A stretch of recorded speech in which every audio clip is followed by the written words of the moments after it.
right, first let's start with this article from ABC News, where it reads, Sean Diddy Combs rejects plea deal ahead of sex trafficking trial. As you know, Combs is scheduled to stand trial beginning Monday, all right, so which will be May 5th of 2025. Sean Diddy Combs on Thursday formally rejected the government's offer to plead guilty and spare himself the possibility of a prolonged prison sentence. Yes, I do, Your Honor, Combs said after Judge Aaron Subramanian asked him whether he rejected the offer federal prosecutors made. Combs, 55, is scheduled to stand trial beginning Monday with jury selection on charges of racketeering conspiracy, sex trafficking, and prostitution that allege he coerced women into prolonged sexual encounters he called freak-offs. Maureen Comey, an assistant United States attorney, said a guilty plea would have reduced the amount of prison time Combs would be exposed to compared to a trial conviction on all counts, which could result in what is effectively a life sentence. Specific details on the plea deal were not released. Combs came to court in a beige jail uniform. He smiled at and hugged his attorneys and gave a fist bump to one of them, Tenay Garagos, whatever. Garagos raised concern during the brief conference about statements Los Angeles-based attorney Lisa Bloom, who represents at least two of Combs' civil accusers, made about the case to a documentary. We're concerned with her behavior here, Garagos said. Subramanian said he would remind all counsel and witnesses to adhere to rules of professional conduct and court rules about potentially prejudicial statements that could infringe on Combs' right to a fair trial. Combs was arrested last year after being charged in a sprawling sex trafficking indictment, originally filed in September and followed by multiple superseding indictments that accuses Combs of being the ringleader of a criminal enterprise that allowed him to sexually, physically, emotionally, and verbally abuse his victims for years. He has denied all the allegations and has pleaded not guilty to charges of racketeering conspiracy, sex trafficking, and transportation to engage in prostitution. He pleaded not guilty in March to a superseding indictment that charged him with forcing one of his employees into sex acts. Jury selection in the trial is scheduled to begin on May 5th, with opening statements planned for May 12th. Federal prosecutors said they have as many as 20 potential witnesses, aside from the three main alleged victims who could testify about Combs' conduct. Combs faces decades in prison if convicted. Among his charges, the racketeering conspiracy charge carries a maximum sentence of life in prison if convicted, while the sex trafficking charge carries a mandatory minimum sentence of 15 years in prison and as much as a life sentence. All right, next let's go here to Ecclesiastes chapter 11, verse 9. And it reads, Rejoice, O young man, in thy youth, and let thy heart cheer thee in the days of thy youth, and walk in the ways of thine heart, and in the sight of thine eyes. But know thou that for all these things, God will bring thee into judgment. So this is now what's happening to Sean Combs. And with that being said, all praise to our Heavenly Father, the Most High Yah, in the name of our Lord and Savior. Some of y'all say Yahusha, some of y'all say Yahweh Shai, and some of y'all say Jesus. All right?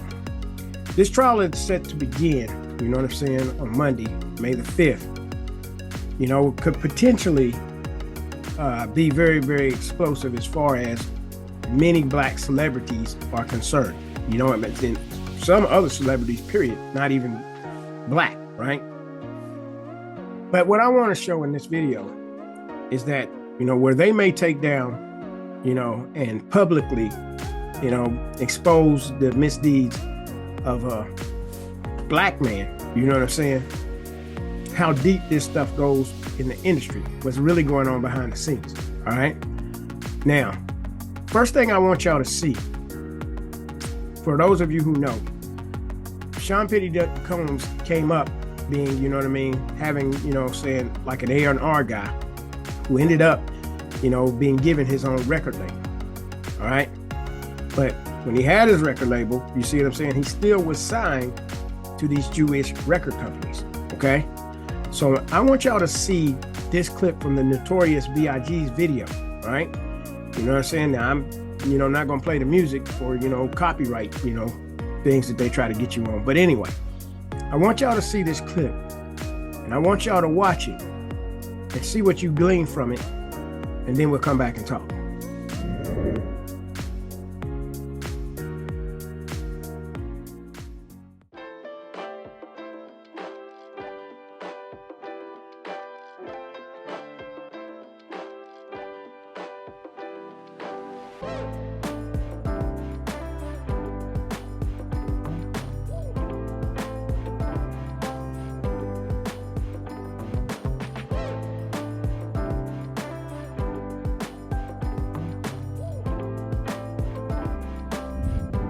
All right, so did you catch it?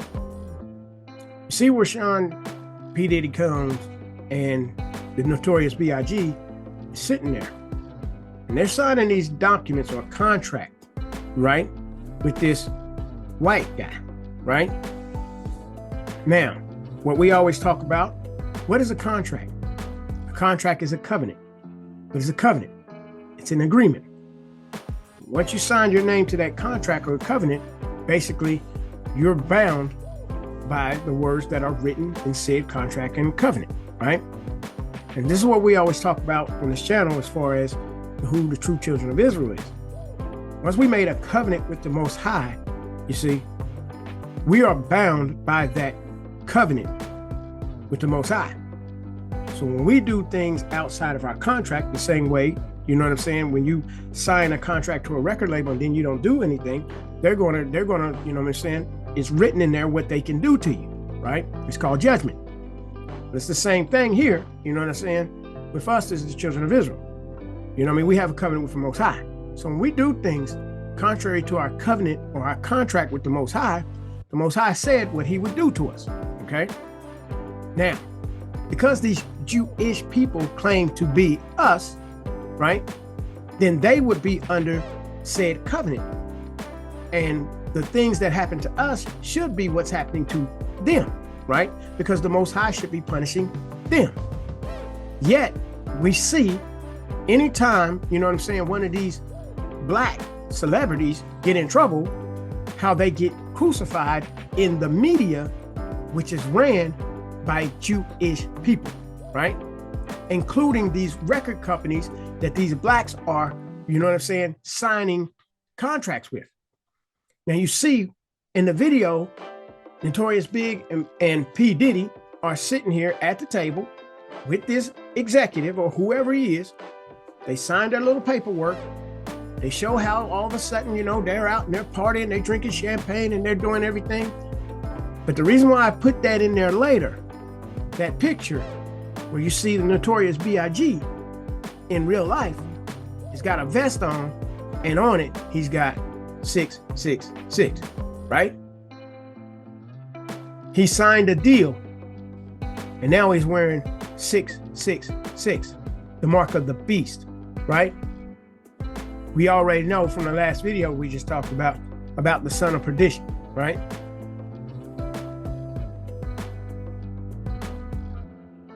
This is what we're talking about here. When people sell their soul to the devil. Let's go to scripture. Matthew chapter 4, verse 7 through 10, and it reads, Jesus said unto him, It is written again, Thou shalt not tempt the Lord thy God. Again, the devil taketh him up into an exceeding high mountain, and showeth him all the kingdoms of the world and the glory of them, and saith unto him, All these things will I give thee, if thou wilt fall down and worship me. Then saith Jesus unto him, Get thee hence, Satan, for it is written, Thou shalt worship the Lord thy God, and him only shalt thou serve. But you see what Satan did when he came to Jesus, Yahusha. He came to him and he tried to tempt him, right? And say, I'll give you all of this stuff if you'll fall down and worship me. A lot of these people that we call celebrities, they have went in these places and they got rewarded to sell their souls to Satan. Now, who is the synagogue of Satan, right? What does the Bible tell us about who is Satan's people? Revelation 2:9, it reads, I know thy works in tribulation and poverty, but thou art rich. And I know the blasphemy of them which say they are Jews and are not, but are the synagogue of Satan. Revelation 3:9, and it reads, Behold, I will make them of the synagogue of Satan, which say they are Jews and are not, but do lie. Behold, I will make them to come and worship before thy feet and to know that I have loved thee. So we see now clearly from these two verses that Satan's people will run around here and tell a lie, according to scripture, that they are Jews when they are not. Now let me show you who are the executives that run the music industry? We go to Wikipedia, and this is what you see. List of Jewish American business people in media. All right. We see advertising and public relations. Now, remember, these people are supposed to be the tail if they don't accept Christ, and most of them do not accept Christ, right? So you see, they're in advertising and public relations, right? You see all these people, right? Just let y'all see that. But then we go to the music industry, and what do you see? Herb Abramson, founder of Atlantic Records. Burl Adams, co-founder of Mercury Records. Senior executive at MCA. That's who Puffy ended up first getting hooked in with MCA, okay? Lou Adler, co-founder of Dunhill Records, co-owner of West Hollywood's Roxy Theater. Moses Osh, Folkway Records. Irving Azoff, chairman and CEO of Azoff Music, MSG Entertainment, founder of Giant Records, Oakview Group, former chairman of MCA, right? And Ticketmaster. Marty Bandier, CEO of Sony, ATV, former chairman and CEO of EMI Music Publishing. So they're in publishing as well. Emil Berliner, German-born co-founder of RCA Records. Miriam Beanstalk, Atlantic Records. Jerry Blaine, co-founder of Jubilee Records. Scott Samuel Scooter Braun, Schoolboy Records, RBMG Records. Manager of Justin Bieber, and his name will come up in all this. Edgar Bronfman Jr., CEO of Warner Music Group and the Bronfman family. Leonard and Phil Chess, Polish-born founders of Chess Records, member of the Chess family. Lou Chud, Canadian-born founder of Imperial Records. Alan N. Cohen, vice president of Warner Communications, now Warner Media, and co-owner of the NBA's Boston Celtics and New York Knicks. Leo Cohen, we're going to go get him too. Israeli-American, co-founder of 300 Entertainment, former president of Def Jam Records. Clive Davis, big time, former president of Columbia Records, founder of Arista Records, Inc. and J Records. And he has come out and admitted that he was a homosexual, that he was bisexual, right? Ron Fair, former president of record labels A&M, Geffen, Virgin, and senior artist and repertoire executive at RCA, Chrysalis, and EMI. Leo Feist, right? Founder of music publishing firm Leo Feist, Inc. Jason Flom, founder of Lava Music, LLC. Former chairman and CEO of Atlantic Records. Mick Gabler, founder of Commodore Records. David Geffen, founder of Geffen Records, DGC Records, co-founder of Asylum Records. Jody Gerson, chairman of the Universal Music Publishing Group. Joe Glazer, founder of the Associated Booking Corporation, manager of Louis Armstrong and Billie Holiday. Daniel Glass, founder of Glassnote Records. George Golder, co-founder of record labels Tico, G, Rama, N, Gone, Roulette, Redbird, and Blue Cat. Richard Gottenher, co-founder of music and entertainment company The Orchard. Norman Granz, founder of Clef Records, Norgran Records, Verve Records, and Pablo Records. Al Green, founder of National Records. Irving Green, co-founder of Mercury Records. Florence Greenberg, founder of record labels Tiara, Scepter, Hobb, and Wand. Jerry Heller, right? Now, all you in the West Coast, y'all know about him. Ruthless Records, right? Eazy-E, West Coast, and known for launching the West Coast gangster rap movement, right? Jack Holzman, founder of Electric Records and None Such Records. Orrin Keepnews, co-founder of Riverside Records and Milestone Records. Don Kirshner, music publisher and promoter who co-founded Alden Music. Alan Klein, founder of Abco Music and Records, Inc., former manager of the Rolling Stones. Lester Koenig, founder of Contemporary Records. Michael Lang, music promoter, founder of Just Sunshine Records and co-creator of the Woodstock Music and Art Festival. Morris Levy, co-founder of Roulette Records. Goddard Lieberson, British-born former president of Columbia Records and the RIAA. Alfred Lyon, German-born co-founder of Blue Note Records. Avery and Monty Lippman, founders of Republic Records. Herman Lubinsky, founder of Savoy Records. Lee Magid, a record producer. Fred Mendelsohn, former president of Savoy Records. Louis Merenstein, record producer. Doug Morris, chairman of Sony Music Entertainment, former chairman and CEO of the Universal Music Group, founder of Big Tree Records. Jerry Moss, co-founder of A&M Records. Sid Nathan, founder of King Records.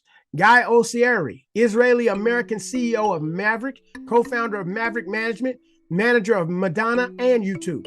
Mo Austin, record executive Verve, Reprise Records, Warner Brothers Records, and DreamWorks.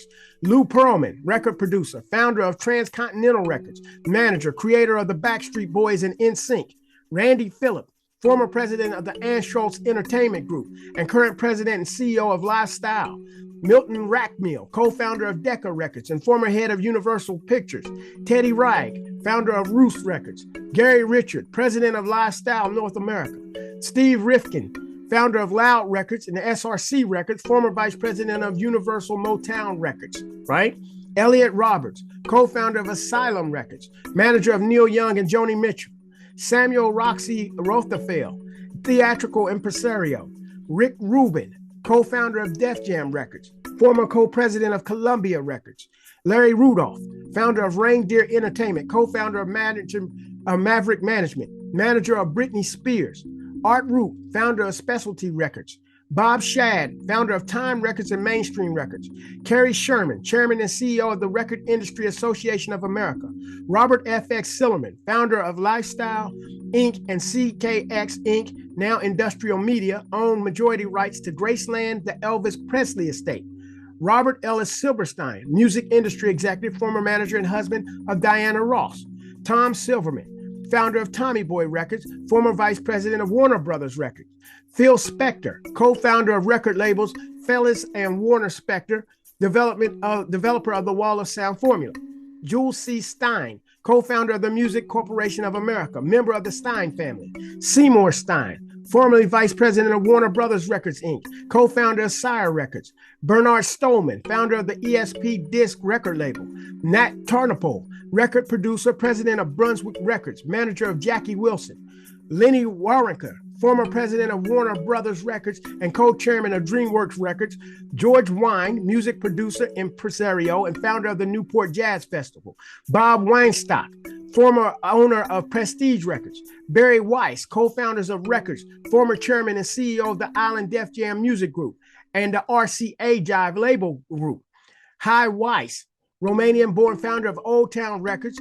Jerry Wexler, former co-owner of Atlantic Records, coined the term rhythm and blues. Walter Yetnikoff, former president of CBS Records International and former CEO of CBS Records. Hans Zimmer, German-American head of the film music division at DreamWorks, co-founder of Remote Control Productions, Inc., right? Then you get into newspapers and publishing, right? So you see how they are all in control of the media. So now you see, you don't get music deals except you go through the Jewish people, right? These Jews who say they're Jews and are the synagogue of Satan, right? And when we see that people sell their soul, you know what I mean, to get these riches, that's why you can't trust none of these black celebrities, right? Anybody that comes and makes a and I won't say everybody, you know what I mean? Let me make sure I clarify that before people try to jump in the comments, right? But you see why so many African Americans, you see what I'm saying, Israelites, who basically, you know what I'm saying, sign these contracts with these people and then start doing things that is against the contract that we have with the Most High. Why come they end up broke, right? Rejoice, O young man, in your youth, but know that for all these things you will be brought into judgment, right? And this is why we don't understand it as a people. They run around here and they try to get us into sin, right? This is why they try to get you into doing homosexual acts and even dressing up in dresses if you're a man. Now, what I'm going to show y'all now is, you see, in this Puffy trial, what you're getting ready to see is the possible exposing of a lot of these celebrities, right? They even got ministers. They even got T.G. Jakes' name caught up in all this, right? But what we also got to watch is, while all of this charade is going on, we got to still continue to keep our eyes on what's happening in Israel and what's happening in the world, right? Because these people will use this as a distraction to keep everybody focused on this sexual sin. Everybody is always, you know what I'm saying, mesmerized by who somebody else is having sex with, right? But yet, you know what I mean, you're told that it's okay, you know what I'm saying, for men to lie with men, women to lie with women, and all this type of stuff, right? But yet, you know what I'm saying? Whenever they want to bring down any celebrity, any politician, any whatever, they go to sexual immorality, right? This is how they gain something over top of you in order to control you, right? So now let's go look at some of these clips because some of y'all already have seen these. Remember, before they was getting ready to bust Puffy, right? They brought another celebrity out who basically outed Puffy and said he likes to party. The one comedian, as we've been sitting here doing this interview, that you hold in very high regard is Dave Chappelle. Dave Chappelle walked away from $50 million. You said it was more. Tell the story. That's right. I will let you tell it. No, you're No, the best. I want you to tell it. You really are the best. You're proving it here today. As much as I'm proving it, you proving it. You proving it. Yeah, that wasn't the thing. It wasn't. People say that. He lost $50 million. No, that's not even close to what happened to this dude. No, not they offered him $50 million and he turned it down. Who gonna turn down $50 million? Now, I've had to turn down $50 million 4 times. 4 times. Just to protect my integrity and that virgin hole I was telling you about. Right. Because P. Diddy be wanting to party. And you gotta tell him no. You got to tell him no. I did. I did. See, I got the receipts for everything I'm telling you. That's why I can say them so freely. Can I need another one? You here, get your number. Thank you, sir. Thank you. Come on. Because early on you was accused of being... Cat, man. Yeah, it's crazy. I mean, but you know, some of these people... Martin tried to put me in my first dress. When he had to go on his hiatus, he tell me, Cat, when I come back, I need you. You my young partner, you my brother in comedy. When I come back, just promise me that my next movie, it'll be me and you. We gonna do it together. We gonna do some buddy cop shit. I said, Martin, you got my motherfucking word, my nigga. Go do what you gotta do. When you come back, I'm in your movie. Don't trip. I don't need to see the script or nothing. You know, we get in that office and this fool pull out Big Mama's House 2. I almost died. And I gotta read this script from all these good white people. Where this nigga want me to get in a dress with him.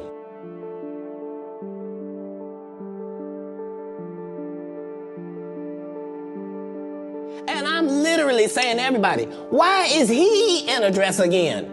You already played the old lady as an FBI agent. We can play anything now. We can be playing a dog catcher this time. Why do we need to be in a dress? And I get so mad, I say, you don't want me. You want Brandon T. Jackson. And that's who they went.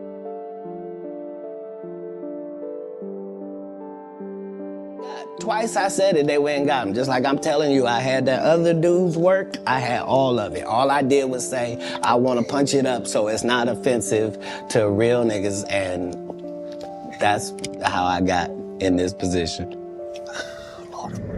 All right. So y'all see, when that interview came out in 2024 with Shannon Sharpe, and you see it the next thing you know, Shannon Sharpe, you know what I mean? Podcast blew up, all this type of stuff. You know what I mean? Now he's one of the major players on the internet. Right? But they outed, you see what I'm saying? Puffy. You know what I'm saying? As they were taking him down, they start, you know what I mean, trying him in the media, right? Then, you know what I'm saying, as this trial was getting ready to ramp up, they didn't put out another celebrity, right? They said something that brings out, you know what I mean, more damning, you know what I'm saying, testimony in the public media, right? And that's what they did with Terrence Howard. You know, he went on this Jewish guy's podcast, and then he said this about Puffy as well. There's a lot of things that people do that end up sitting and they can't get over it. And they got to keep getting high, hoping to get it out of their head. You know, but when you lose your man card, that's the only thing I can think of. You lose your damn man card. What is that? What do you mean by that? You give up your ability, your right to being a man. A man don't take it, a man gives it. So when you give up that man card, you don't get that back. Are you saying what I think you're saying? No, I'm saying what I'm saying. You don't get that back. You come into this world as a man one time. You give up that right for anything, for fear of being hurt, fear of somebody doing something, for wanting to gain something. When you give up that man card right, you lose some spiritual energy that has always been pushing through. Like if a woman gives up her womanly right of being a mother and taking care of her family and do all those things, when you give up those things, but when you give up your manhood, I've never seen somebody recover from it. That was all the people that went to the puffy parties. That was all the people that did all those things thinking that there was never going to be a consequence for what they were doing. Got punked out and pimped out by some greater desire. You shouldn't have a greater desire than being a man. So I believe that's a big problem with a lot of the actors out there because they get fluid. And next thing you know, once you go fluid, it's gone. You don't have any foundation to pull yourself back from. So maintain your man card, no matter what. Man, I mean, one of the things you're seeing, you went to a whole different place. Sorry. No, I get it. So you see some guys struggling with that. You see Bieber struggling with that. You see some of these guys struggling with that. They can't get it out of their head. They can't get it out of their head. The things that they did, no matter how they did it, whether they were drunk or high or whatever, you gave up your man card. You need therapy. And that's the thing that hurts them the most. And so they end up on drugs, end up every way to try and get rid of any principles there are. And that's what the business does. And the women that trade their bodies to go and get the role, they get to the point where they have their Oscar, they have their money, but they don't have their dream. They don't have the soul that they started with. So it's like achieving don't mean anything. If I get all the Nobel Prizes from doing all of this, but in the process I have to trade out all of my integrity to do it so that they can stay in place, what benefit is that if I lose my integrity? You got to go in as a principal. And what we were brought in here as men. We produce 1,500 sperm per heartbeat for a reason, because the aggression is necessary. You don't trade that in, no matter what. Did you ever have the opportunity where you got invited and you said no to it? Hell yeah. What was the consequences when you said no? Puffy invited me for weeks, asking me to come and teach him how to, wanted me to be his acting coach for a while. Go there and he's sitting around just looking. I'm like, okay, what's the material you want to work on? He's just looking at me. Then next thing you know, okay, hey, will you help me? I want to hear your music. So I come over there and I play the music. And he's sitting there just looking at me, like waiting. Okay. So then my assistant was like, he wants to hang out with you next week. And I was like, for what? He's like, I think he's trying to fuck you. That's what my assistant said. And I was like, oh, okay. Now I get it. So now no more communication. Now you know to be hands off with somebody. A number of producers come in to make the approach, and you threaten to punch them in the mouth, or threaten to knock their head off for talking to you or looking at you like you're a woman. When you approach a real man about his masculinity, you're going to get a real reaction back. It's a difference when a guy walks in a room and when a man walks into a room. And a man don't take the same things that a guy will accept. So always be the man in the room. And that's always been my whole thing, and have lost businesses because I don't bend over in that way. I don't compromise. I don't play gay roles. I don't kiss a man. I don't do that shit, because the man card means everything. All right. So you see where Terrence Howard says there's a problem with men losing their manhood card. But I want to show you that it's a little bit deeper than that, right? 1 John chapter 3, verse 4. And what does it say? Whosoever committeth sin transgresseth also the law, for sin is the transgression of the law. Next, we go Romans chapter 7, verse 7. What shall we say then? Is the law sin? God forbid. Nay, I had not known sin but by the law. For I had not known lust, except the law had said, thou shalt not covet. So for the children of Israel, right, anytime you violate one of God's laws, right, that is called sin. When you break one of God's laws, that is called sin. Now, what you see with these people who are calling themselves Jewish, they're always pushing for the true children of Israel to violate one of the Most High's laws. Let me show you.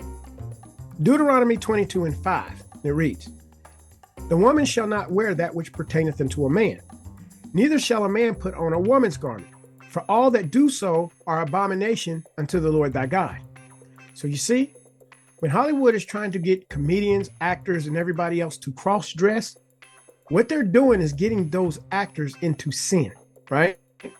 So now that you're in sin, you owe the Most High an atonement. If you do not give him that atonement, you will be under the curse of the law if you are part of the children of Israel, right? If you are a Christian who has become part of God's family and you go breaking his commandments like that, you see what I'm saying? Then the Most High will punish you as well, right? Now, the Gentiles were never under the covenant like we are under the covenant. That's why everything comes on us more severely. Now, here's the next one that they always try to push. Leviticus 18:22. What does it say? Thou shalt not lie with mankind as with womankind. It is abomination. So now do you see how interesting it is that you heard both Cat Williams say that they try to get men to lay with men, and you heard Terrence Howard say they try to get men to lay with men, in addition to them trying to get, you know what I'm saying, black men into dresses and dressing and cross-dressing, right? And even with women. You heard what Terrence Howard said as far as them attacking women and having women to go out here and play the whore and all this type of stuff. A lot of people don't even understand the depths of these people. Let me show you a clip of what one of these Jewish people did to Whitney Houston.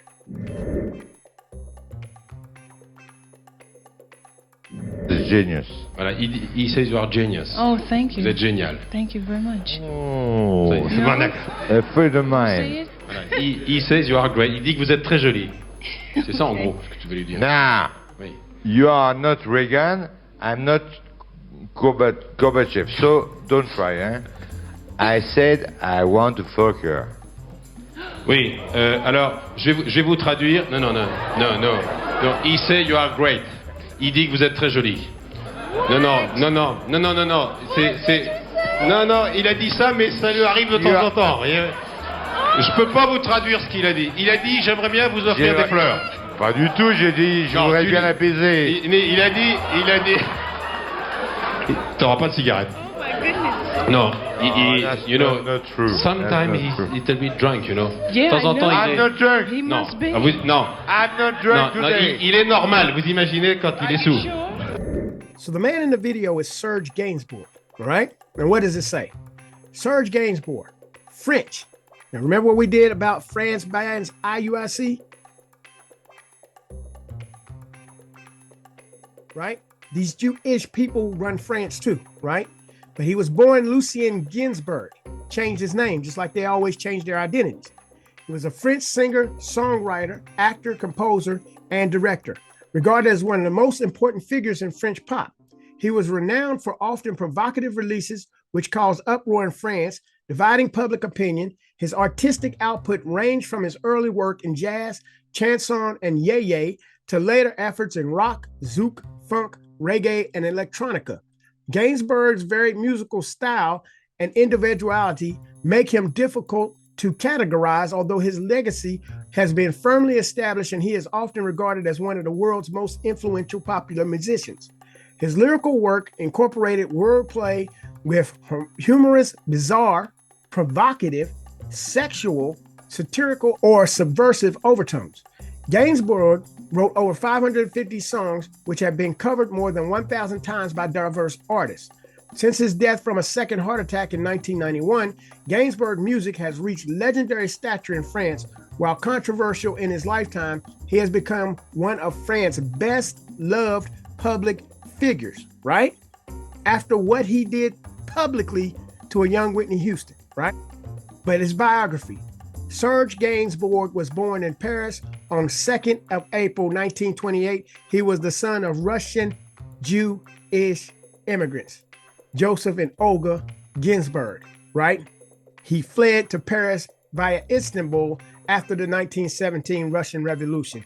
So you see, he was a Russian Jew-ish Khazar. So now you see how these Jewish deviants are all throughout the music industry, right? And all throughout Hollywood. And they get these people into sexual perversion. Now remember, the Khazars were phallic worshipers, right? Meaning, man genitalia, right? So these people are deviants. And they are, of their father, the devil, right? And whenever anybody tries to talk out against them, the first thing they do is cry, "You're being an anti-Semite," right? Which is why they got Brother Tim as an anti-Semite. You know what I'm saying?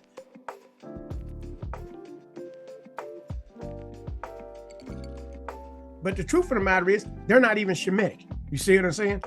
All they do is tell lies. And in an instant, you know what I'm saying? Even with Michael Jackson, one of the major things that they do, they tell lies. If they can't get you in sexual deviancy where they can control you, they will flat out use the media to try to destroy you.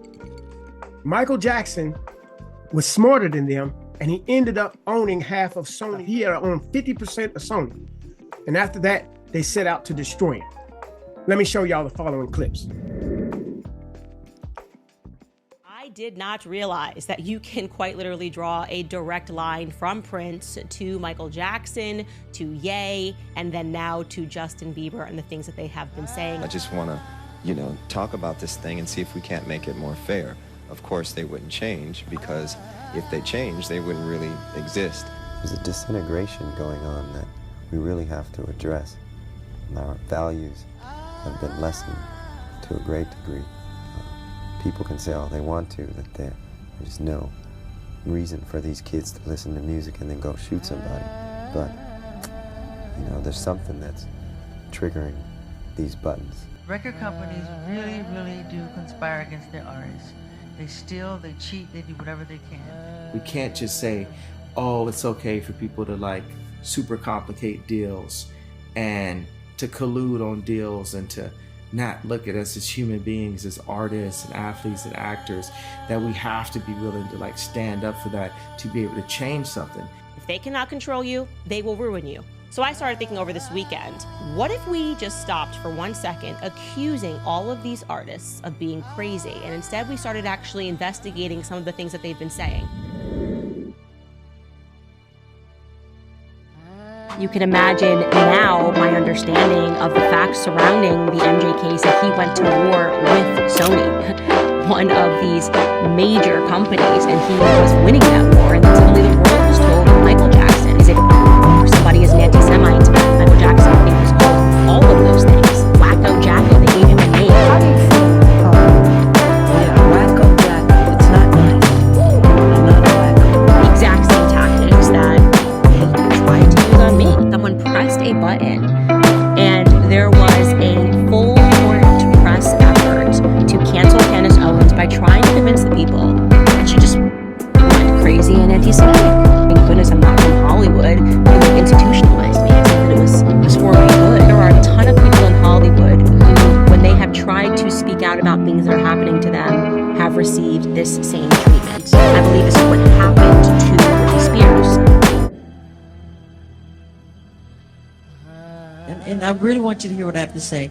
The tradition of great performers, from Sammy Davis Jr. to James Brown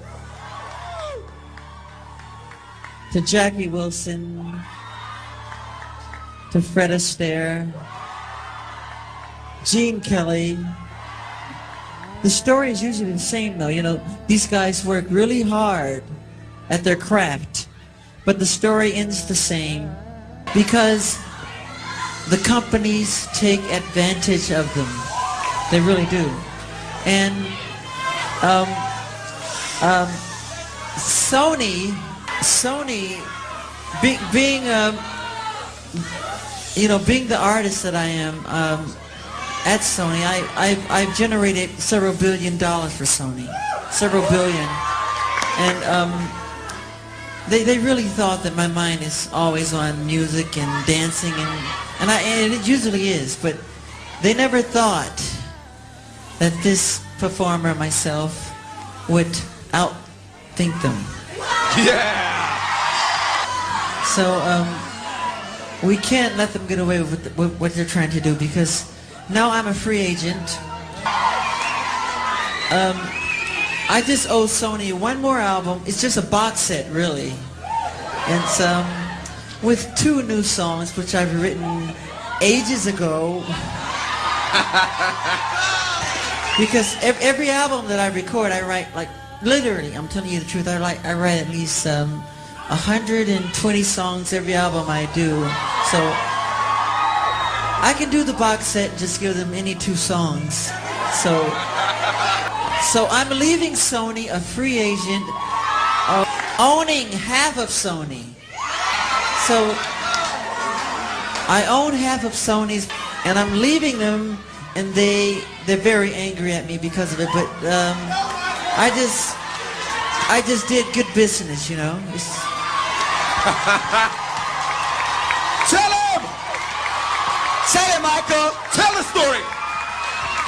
But, so, the way they get revenge is to try and destroy my album. But I've always said, you know, good art never dies. Thank you. I love Unbreakable. You know, and Tommy Mottola is a devil.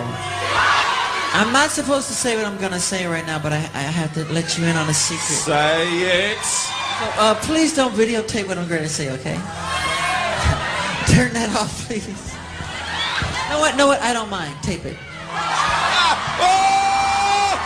Michael is getting gangster today! Yeah. Mariah Carey, after divorcing Tommy, came to me crying. She was crying so badly I had to hold her. And she said to me that this is an evil man. And Michael, this man follows me, she said. He taps her phones. And he's very, very evil, and she doesn't trust him. And he is a horrible human being. And we have to continue our drive until he's terminated. Oh! There you go! He says that Michael Jackson was just paranoid, that Michael Jackson thought that these industry people were all colluding to try to ruin his life and to take over his life. And again, that was just Michael Jackson being crazy and being a raging anti-Semite. Well, Ian Carroll also investigates those claims as well. Take a listen. And yes, Jackson did say that the Jews are, probably referring to the Jews in the music industry, are like leeches and that they took everything from them and that they did it on purpose. But when you look into those allegations or those insults, you realize that because of his will that was probably fake and filed right before his death. So the will was signed on July 7th in Los Angeles by 3 witnesses, but Jackson's family pointed out that he was in New York that day and there's video proving it. So they changed their story, but the witnesses definitely saw it and it was just in New York. So anyways, because of this will, John Branca was put in charge of his estate, which included his net worth of $230 million, but far more importantly, his 50% share of Sony ATV worth $750 million.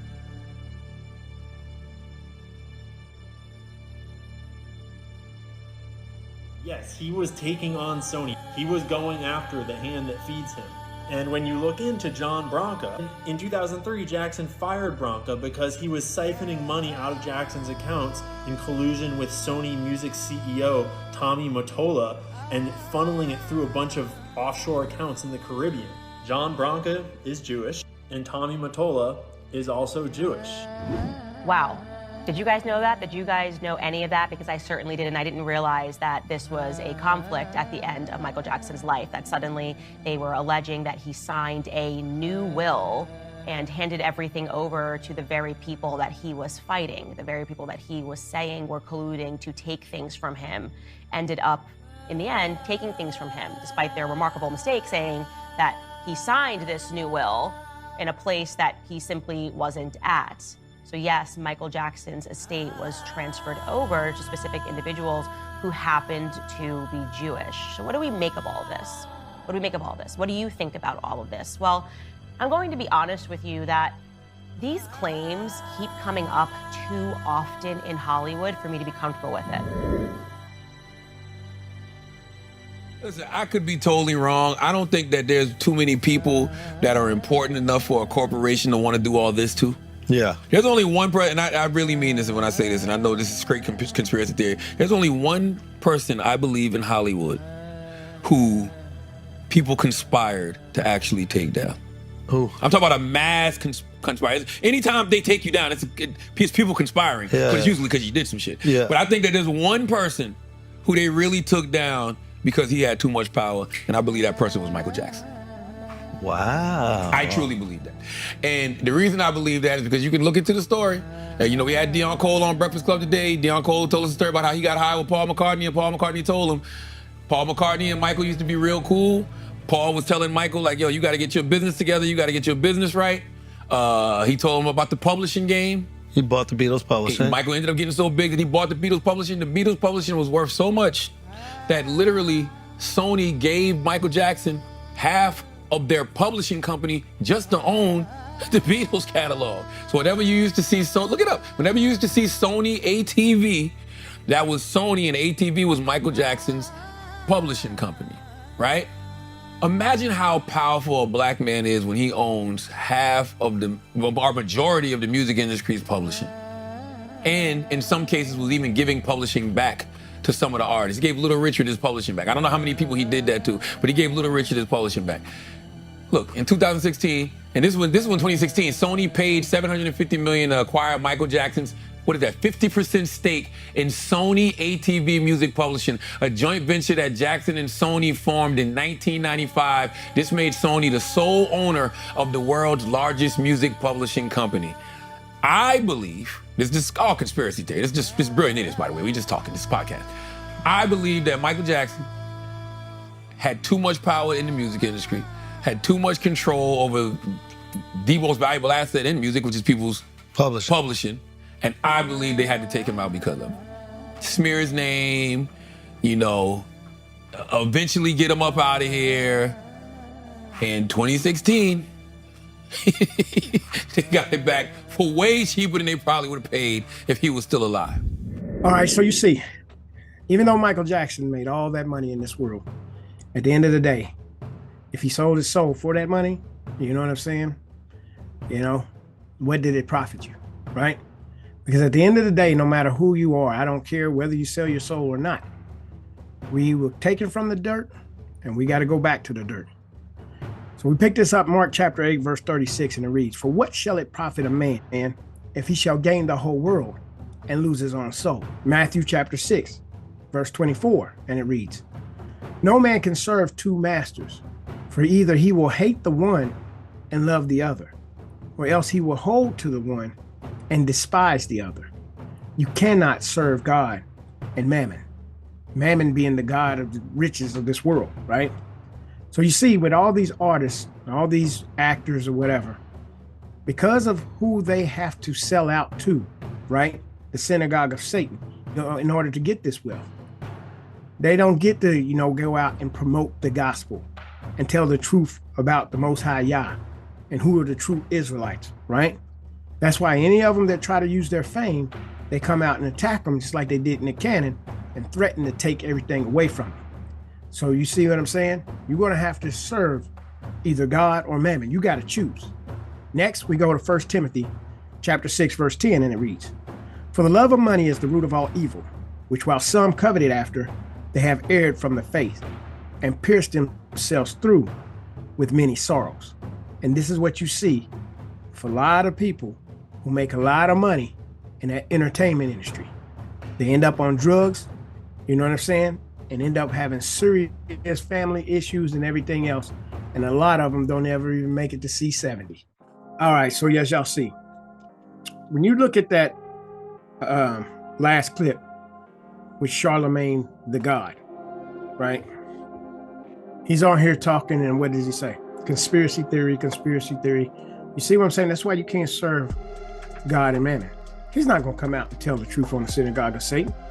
He's not going to come out. He's just, it's a conspiracy theory. Yeah, they did that to Michael Jackson, but, and then you notice, when you see his eyes fixate, he's acting like he's just talking off the top of his head. His eyes is fixated. He's reading that he was reading, right? Reading that information. So that means if you got it out there in front of you, you're reading it, that means you've already prepared it. You sat down, y'all had this discussion, and y'all were shooting it. You had all that information for you. So this was basically an act because it was all scripted, right? He wasn't just coming off the top of his head. You could see he looked and he started, you know what I'm saying, reading. Well, this is what you also have to understand about him. He's part of the system. And he's there to mislead the people, to keep the people dumbed down and blind, right? When he comes down to, you know what I mean, this next clip, I'm gonna show you with Leor Cohen. Remember I told you we're gonna talk about him. You know, the former president of Def Jam Records, right? Remember he got into it with Jay-Z and Dame Dash, right? But Leor Cohen went on record and they asked him, you know what I'm saying, well, why are you gonna, you know what I'm saying, sign artists that do harm to the community, right? And Leor Cohen basically tells him, I don't care nothing about y'all's community. I got mouths to feed. Check out the clip. But I think it helped change the course of the crack epidemic. I don't know what's this opioid thing, man. Well, being a crackhead wasn't cool back then. Being a crackhead wasn't cool. Now they seem like they're making it cool to be drinking lean and syrup and it's the most dangerous. It's the most dangerous thing that's facing our society. So why sign an artist that would promote that?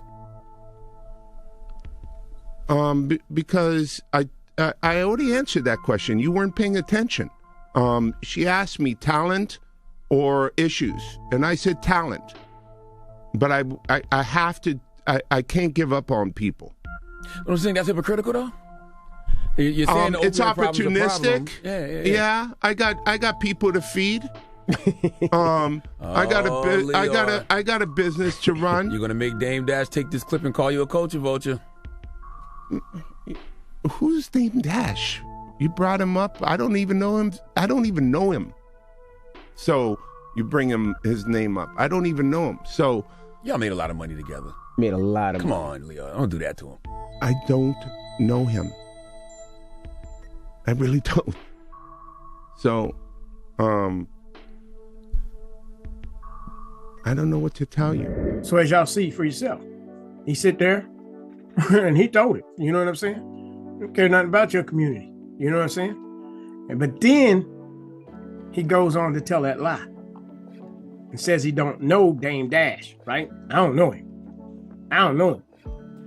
Really? Well, explain this.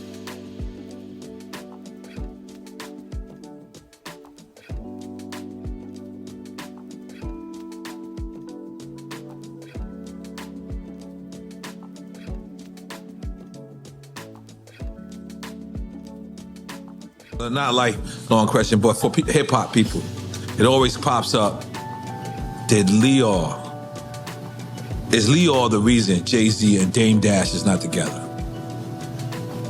Absolutely not. Okay, let's just like if Leor was the reason, then they never were together in the first place. Okay, right?